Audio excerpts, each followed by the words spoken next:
Um movimento involuntário que geralmente ocorre nos músculos da pálpebra. Na maioria das vezes, um tremor momentâneo com duração de alguns segundos. Em alguns casos, já é com uma frequência que pode durar dias. E quais seriam as causas? Estresse, excesso de preocupação? Seria a hora de desacelerar? A gente aprofunda mais o assunto conversando agora com a médica oftalmologista Carla Cordeiro Vita. Seja bem-vinda. Bom dia, doutora Carla. Bom dia, obrigada pelo convite. A gente agradece também por aceitar o nosso convite, um prazer tê-la aqui conosco. Quer dizer que o estresse pode atingir, além do nosso emocional, do nosso mental, também o movimento das pálpebras? Que história é essa, doutora Carla? O tremor palpebral é um clássico, né, de estresse, né, sinal aí que o corpo da gente dá alguns sinais, né, para a gente poder entender que realmente talvez seja a hora de desacelerar. E o tremor da pálpebra é um deles. E realmente é um sinal muito comum, que a gente vê com muita frequência, os pacientes reclamando que a pálpebra treme em vários momentos do dia, às vezes várias vezes ao dia, né? Por alguns segundos. A gente chama isso de espasmo, são os espasmozinhos mesmo da musculatura da pálpebra mesmo, que faz esse tremorzinho de pálpebra. Agora, o que provoca isso? São pessoas que não dormem direito, ou seja, os olhos ficam cansados? Pode-se afirmar isso? Na verdade, o fator emocional, o estresse de um modo geral, não necessariamente somente um esforço visual isolado, né? O estresse mesmo, a condição de você estar estressado, estar cansado, excesso de trabalho, preocupação, tudo isso pode gerar esse tremor palpebral, né? Não só de pálpebra, mas tem gente que tem às vezes na região da boca, do nariz, mas o tremor palpebral é o mais clássico de todos. Então tudo isso pode gerar esse tremor palpebral. Então é um estresse de um modo geral. O excesso do uso da visão também contribui para ter esse tremor palpebral. Então, quando a gente fala de estresse e excesso, às vezes a gente fala não só do estresse de um modo geral, mas às vezes de um excesso de uso da visão também. Muitas horas no computador, muito tempo fazendo esse esforço visual e às vezes indo além do que o seu corpo realmente permite, né? A gente vai passando um pouquinho do limite. Mas o estresse, de um modo geral, estar estressado é uma condição muito comum que acontece esse tremor palpebral. E como resolver esse tremor para que ele pare de acontecer ou que pelo menos diminua a frequência? Olha, a gente tem, na verdade, umas medidas, assim, vamos dizer assim, emergenciais para isso melhorar, né? Na hora que a pálpebra estiver tremendo, você pode fazer uma compressazinha de água fria, porque diminui o tremor. Essas coisas, assim, sair um pouquinho daquele lugar onde você está tendo o estresse. Às vezes você está num momento, você sabe que vai te gerar um estresse, talvez tentar diminuir aquilo. Mas, de um modo geral, a gente tenta fazer a mudança comportamental mesmo para parar de ter esse tremor, né?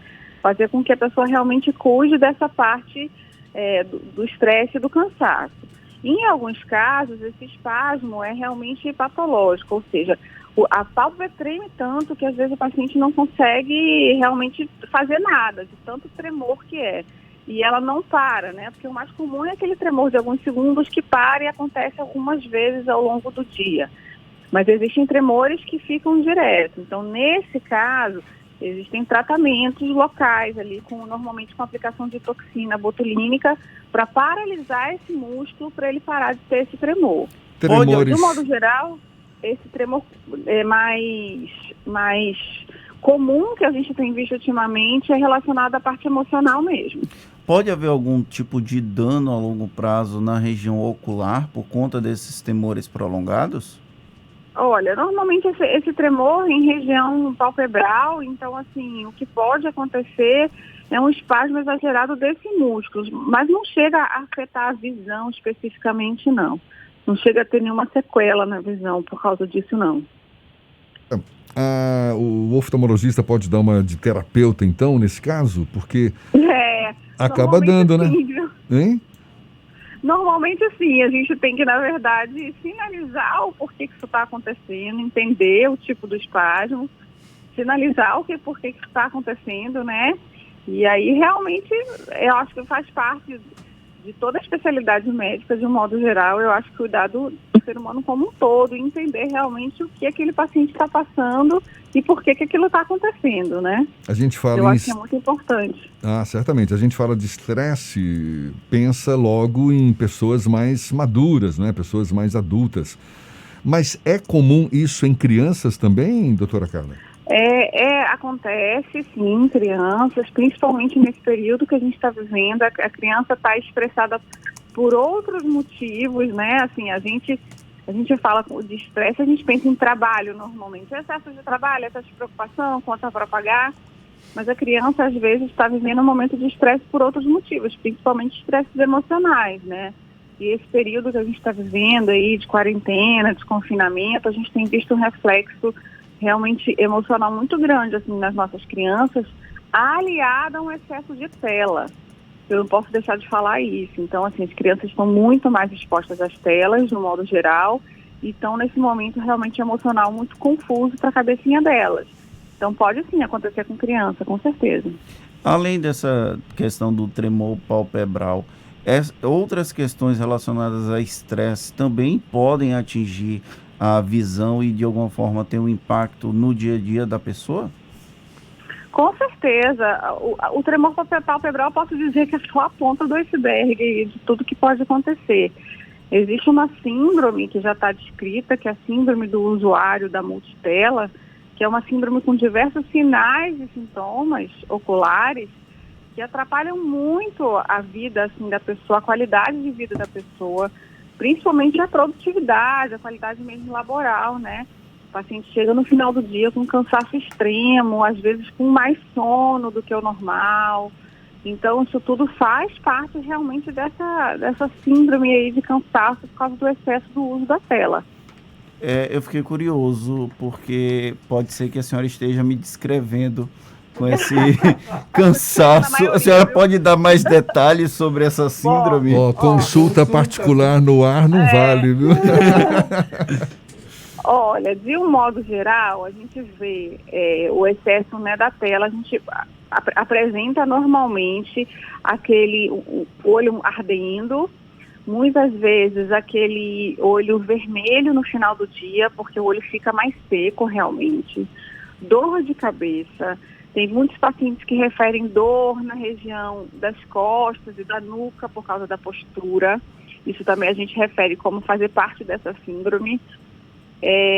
Mais sono no final do dia. E às vezes o paciente refere que no final do dia ele está enxergando pior, porque o foco está pior, né? Você já usou tanto desse músculo para tentar acomodar, enxergar coisas e aquele estímulo contínuo o dia inteiro, que chega no fim do dia você não consegue mais focar certas coisas.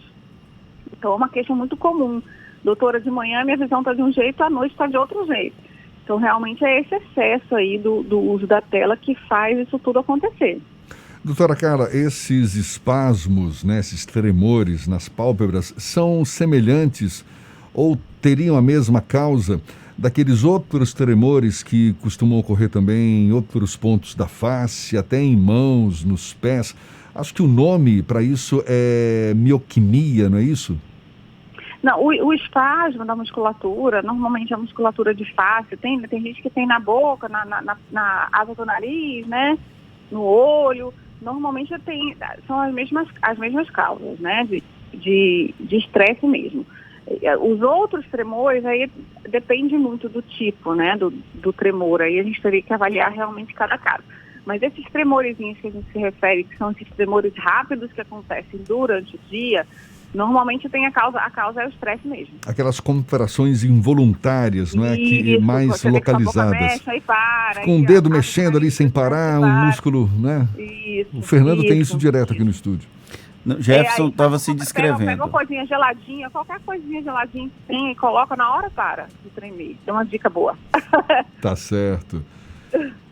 Bom, e na maioria desses casos, desencadeados pelo estresse. Então, além de um oftalmologista, de preferência um oftalmologista com formação em terapia também, né? Basta ter um pouquinho de paciência e empatia com o paciente que você está atendendo, tentar entender um pouquinho. Se você faz, assim, às vezes se aprofundar um pouquinho na consulta, você já consegue pegar aí a ponta do problema e às vezes dá uma dica para o paciente que ele já às vezes muda, né? Criar hábitos saudáveis, práticas de exercício físico, quem gosta de fazer meditação, yoga, ter o seu momento de lazer também. Eu acho que isso tudo contribui muito para a nossa saúde mental e emocional, né? A gente então, falou... assim, basta a gente conversar um pouco com o paciente, dar algumas, vamos dizer assim, umas dicasinhas que eu acho que já ajuda bastante. Nós falamos muito sobre a questão da multitela. A gente está o tempo todo no celular, no computador, no tablet. Quais as dicas que a senhora pode dar para esse usuário que é um over-usuário desse sistema multitelas para tentar diminuir os impactos de longo prazo na visão dessas pessoas? Olha, uma dica importante que eu dou é você tentar alternar o seu lazer fora da tela, né? Porque o que aconteceu muito nessa pandemia? O lazer passou a ser a tela também, né? Passou a ser os filmes, as séries, as lives, tudo em tela. Então, além de você estar em home office, além de você estar trabalhando em tela, você ainda faz o seu lazer na tela. Então, tentar diminuir um pouquinho essa questão do lazer na tela, né? A minha sugestão é sempre uma prática de exercício físico, de preferência ao ar livre, porque ajuda muito. Durante o dia, o que o paciente pode fazer? Pode conversar com o oftalmologista para ver se vale a pena um colíriozinho de lágrima artificial, lubrificante, para ajudar na lubrificação. Existem hoje no mercado alguns óculos feitos, chamados de lentes acomodativas, que são óculos feitos para os usuários de tela. Essas lentes, elas têm um desenho específico para descanso mesmo.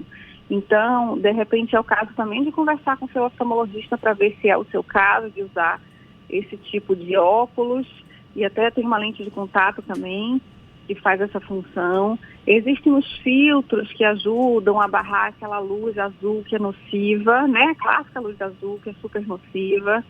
Também existem alguns recursos que a gente pode fazer nesse sentido.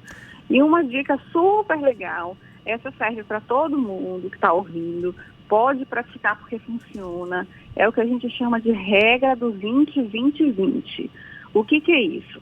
A cada 20 minutos de tela, de qualquer tela que você esteja, você conta até 20 olhando para o horizonte, ou seja, olhando a 20 pés. Você vai olhar sempre, 20 pés são 6 metros, então você vai olhar de 6 metros para frente. De preferência você vai olhar numa janela, vai olhar para longe, quanto mais longe melhor. Conta até 20 e volta a trabalhar. 20 minutos, vai de novo para a janela, conta até 20 e volta a trabalhar. Então, é a regra do 20-20-20. Essa regra funciona muito, é muito simples, e no final do dia dá um ganho aí de qualidade mesmo de visão para o paciente muito grande. Se vocês quiserem tentar, vocês tentam, depois vocês me contam. Essa daí é facinha, né? Regra 20-20-20. Sai da televisão, olha para a janela, buscando o horizonte, conta até 20, depois volta. Conta até 20 e volta para a tela. Eu vou voltar. Aquela pessoa que está o tempo todo no computador, assim, né, naquela distância. A outra coisa importante é a distância do seu notebook. É importante a gente estar com a distância de pelo menos 60 a 80 centímetros do olho. Na infância eu aprendi 30 centímetros, quer dizer, aumentou para 60 ou 80. 60 a 80, o computador. Ei, caramba, eu estou aqui a 30, então, mas aí vai ficar longe demais. Sua tela aí. Eu vou aproveitar, quando terminar a entrevista, no break comercial, eu vou lá fora e contar até 20. Por favor, viu? Isso. A gente está conversando aqui com a médica oftalmologista Carla Cordeiro Vita. Eu fiz uma rápida pesquisa aqui, doutora Carla. Vitamina B12, potássio e magnésio são essenciais para o bom funcionamento do nosso corpo. E quando não ingerimos o suficiente, os nossos músculos se enfraquecem e isso pode causar os espasmos nos olhos. Então tem fundamento isso também? Na verdade, qualquer carência de qualquer oligoelemento desse, né, pode ter alteração na saúde dos nossos olhos de um modo geral, né. Aqueles que é bom para o bom funcionamento de qualquer músculo, não é diferente, pode afetar. Então, se você está com carência de qualquer um desses oligoelementos, é importante dosar para ver como é que está e suplementar, né. Eu sou super a favor da suplementação se você não consegue fazer isso de uma boa forma com a alimentação, e eu acho que isso faz parte também desse conjunto de coisas aí que te ajudam, vamos dizer, conjunto de coisas comportamentais que te ajudam a diminuir o estresse de modo geral e aumentar a sua imunidade, né? Então, isso tudo, qualquer um desses aí, além dos ômegas, que são clássicos, bons para os olhos, a vitamina D, tudo isso. Então, realmente é uma coisa que a gente tem que ficar muito atento também com essa parte sistêmica, né? De carência mesmo, desses oligoelementos que são tão importantes para o nosso funcionamento, né? Tá certo. Doutora Carla Cordeiro Vita, médica oftalmologista, muito obrigado pelos seus esclarecimentos. Tomara que a gente tenha ajudado bastante as pessoas a diminuírem os tremores nos olhos. Muito obrigado mais uma vez. Isso mesmo. Nada, por nada. Prazer falar com vocês. Bom dia. Bom dia e até uma próxima. Mais uma conversa que vai estar disponível logo mais nos nossos canais no YouTube, Spotify, iTunes e Deezer. Agora, deixa eu ver aqui, 8h40 na Tarde FM.